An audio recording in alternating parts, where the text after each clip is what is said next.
예, 오늘 세월호 관련 중간 수사 결과가 발표됐습니다. 또 내일은 유병언 전 회장의 소환을 앞두고 있습니다. 네, 과연 유 전 회장이 소환에 응할지 김경진 변호사와 함께 얘기 나눠보겠습니다. 네, 어서 오십시오. 네.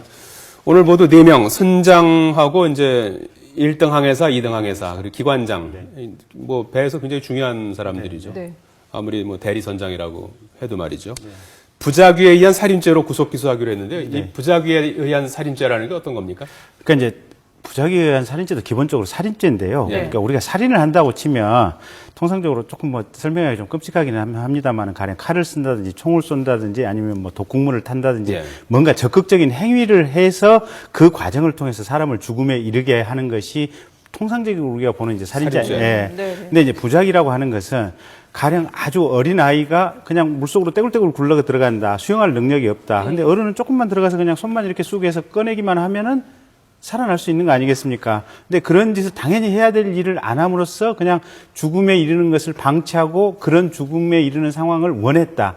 이런 경우에 부작위에 의한 살인죄다. 이렇게 보고 있습니다. 그래서 살인죄하고 전적으로 똑같고요. 형량도 사형 무기 5년 이상의 유기징역으로 처해져 있었는데 예. 그러니까 최초에 이게 이제 아마 검찰에서 부작위에 의한 살인죄를 적용하느냐를 가지고 아마 굉장히 논란이 있었던 것 같아요. 네. 예. 그래서 검찰 내부에서도 이게 안 된다라는 의견이 있고 된다라는 의견이 있었는데 안 된다라는 의견은 어쨌든 해경에 신고를 했었던 건 맞지 않느냐. 그리고 해경에다가 해경 언제 오느냐고 계속해서 물어봤던 네네. 것이 있고 그럼 이 사람들 입장에서는 자신들이 구조할 능력은 안 됐고 해경이 와서 구조할 것으로 예상을 하고 자신들은 탈출했다. 도움을 요청했다. 이렇게 보는 그래서 이 거군요. 사람들이 어떤 학생들이나 승객들의 죽음까지는 바라지는 않았을 것이다.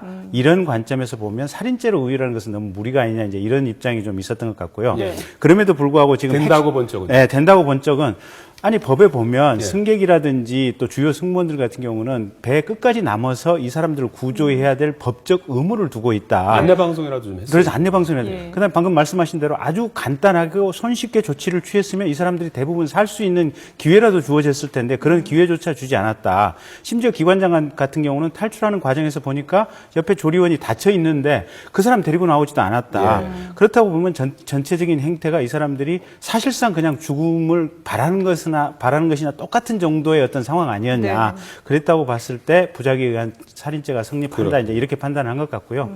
법정에서 아마 이 부분이 상당히 좀 심도 깊게 다퉈질 것 같습니다. 예, 예.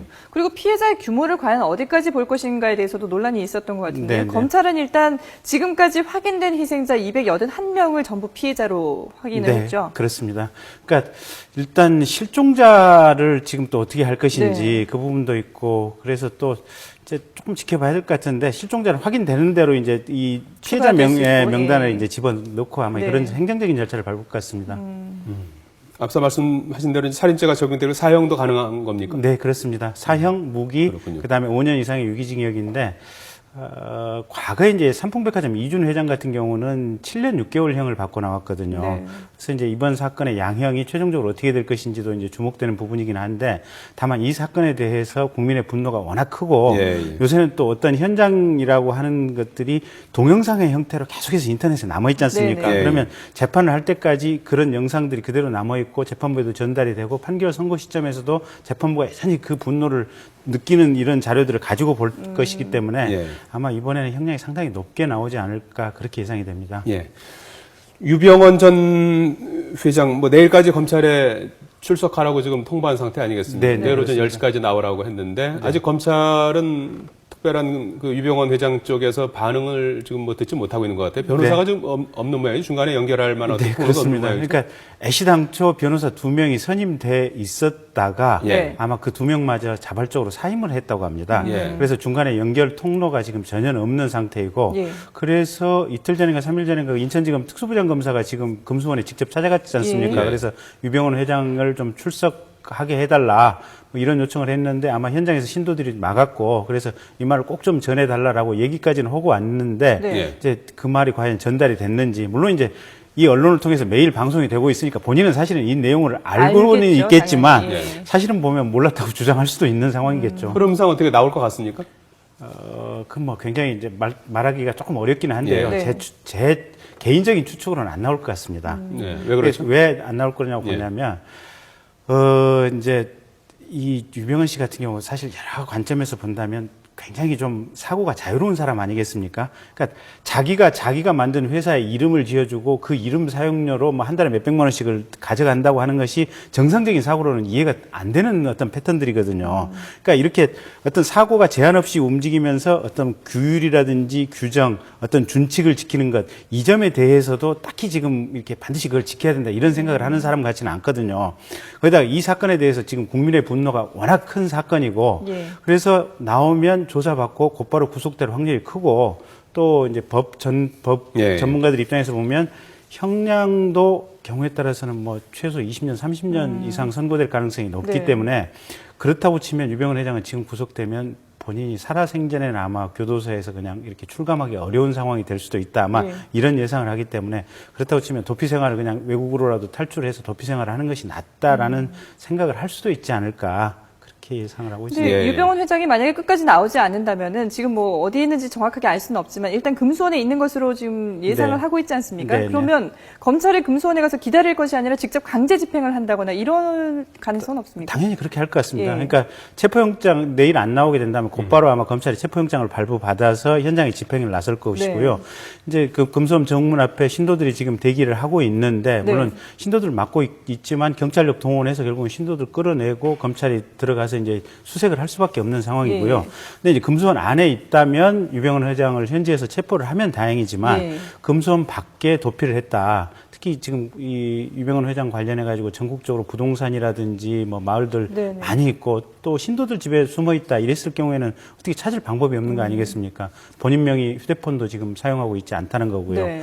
거기다 이제 요새 밀항 얘기가 이제 여러 계속 가지 나오고 있죠. 나오고 예. 있는데 유병헌 회장 쪽에서 지금 선박회사를 많이 운영했지 않습니까? 네. 그러니까 이 인천, 제주 노선뿐만 아니고 뭐 부산, 통영 또 통영에서 유람선 이런 식으로 선박회사를 좀 많이 하다 보니까 가지고 있는 선박을 통해 가지고 공해상으로 조금 나가서 뭐 중국 어선을 탄다든지 이러면 밀항할 수도 있는 문제거든요. 예. 그래서 아마 검찰이 과연 내일 이후에라도 뭐 가령 뭐 보름 한 달 사이라도 유병헌 회장 신병을 어떻게 확보할 수 있을지 네. 과연 잡을 수 있을지 예. 못 잡는다면 사건은 굉장히 장기화되면서 국민의 분노는 하늘을 찌르게 되는 그런 상황이 될 수도 있겠습니다. 지금 숨겨진 재산이 뭐 3천억이다 뭐 이런 얘기도 나오고 있는 것 같은데 네, 네. 그 속속 뭐 드러나고 있고 요즘 네, 같은 네. 경우에는 뭐 사실 또 재산을 이렇게 또 추적하거나 이러는 것들이 네, 또 네. 사법기관 입장에서 잘 돼 있지 네. 않습니까? 네, 네, 네. 이런 것들을 좀 이렇게 환수하는 작업에 착수했다고 하는데 구체적으로 가능한 겁니까? 그러니까 이제 범죄 수익 은닉 규제에 관한 법에 예. 따르면 어떻게 보면 외국환 관리법 위반이라든지 또 횡령, 탈세 이런 범행을 통해서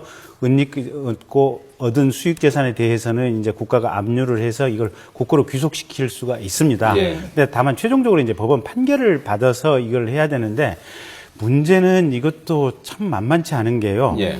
이 회사들 가지고 있는 회사들 계열 회사들끼리 상호 지금 이렇게 교호 출자를 많이 했지 않습니까? 예. 그리고 이게 회사 대 회사로 교호 출자한 거에서 그치지 않고 일정 부분은 또 이 구원파 신도로 추정되는 사람들이 개인 출자자들이 또 있거든요. 예. 그러다 보니까 회사의 지배 구조가 아주 복잡해서 이 재산이 일단은 명의가 지금 회사 재산으로 돼 있고 이 회사는 지주회사 형태를 통해서 유병헌 일가가 지배를 하고는 있지만 그러면 이 회사에 있는 재산의 어느 부분, 어느 지분까지가 구체적으로 유병헌 일가의 재산이고 유병헌의 재산인지가 법적으로 가늠을 하기가 굉장히 복잡한 문제가 됩니다. 예. 그럼 실제 그 부분에 있어서 소송에 들어갔을 때는 아마 이 소송 기간만 5년, 10년이 걸릴 수도 있어서 이게 국가가 일단 압류를 해놓고 재산 이전이 못 되게 묶어놓는 것까지는 가능하지만 네. 이거를 현실적으로 국고에 귀속을 시키거나 아니면 지금 이번 세월호 사건 피해자들의 책임 재산으로 담보할 수 있는 그 재산으로 이전을 시키기 위해서는 굉장히 법적 다툼이 오래 갈 수도 있다. 그래서 예. 아주 복잡한 문제가 쉬운 일이 되겠다. 아닌 거군요. 네, 그렇습니다. 예. 근데 지금 유병헌 회장의 자녀들도 소원에 응하지 않고 지금 잠적해버린 상태 네, 아니겠습니까?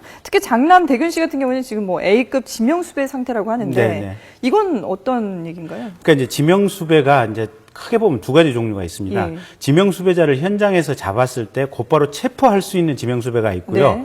그게 이제 체포가 아니라 당신이 어디 수사기관에서 출석 요구를 받은 상태니까 좀 자발적으로 언제까지 출석해 주시오라고 인포메이션을 주는 형태의 지명수배 이 두 가지 종류가 네네. 있는데요.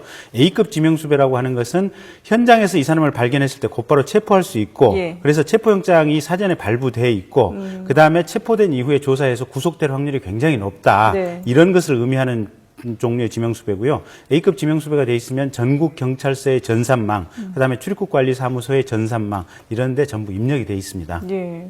근데 검찰이 그 장남 대균 씨를 체포하기 위해서 집 앞까지 갔는데 네. 집 앞에서 9시간 동안 기다리다 그냥 돌아왔거든요. 네, 네. 그때는 강제 집행을 할 수 없는 겁니까? 할 수 있었는데 네. 아마 이제 마찰이 두려웠을 수도 있고 예. 검찰 내부에서도 그냥 곧바로 이렇게 병력을 투입해서 들어가는 것에 대한 상황 판단이 조금 좀 지연되면서 그렇게 하지 않았나 조금 아쉬운 대목입니다. 사실은 체포영장 가지고 갔을 때 저쪽에서 저항할 것이라는 점을 사전에 예상을 하고 병력들을 대규모 동원해서 가서 그냥 곧바로 이렇게 강하게 밀어붙여서 집행을 했었어야 되는데 네. 그런 준비가 안 돼 있다 보니까 시간이 좀 늦어진 것 같습니다. 지금 그 차남 혁기 씨, 장녀 섬나 씨 역시 멕시코 같은 제3국 도피 가능성이 나오고요. 네네. 또 종교 망명까지 네네. 거론되는데 그게 가능한 겁니까? 그러니까 이제 우리가 지금 차남 같은 경우는 미국 국적을 동시에 가지고 있는 이중 국적자로 지금 알려져 네네. 있거든요. 그러면 우리나라 법원에서 지금 체포영장을 발부해서 차남에 대해서 범죄인 인도 요청을 하게 되면 미국 법원에서 승인이 떨어져야만 범죄인 인도가 현실적으로 이루어집니다. 근데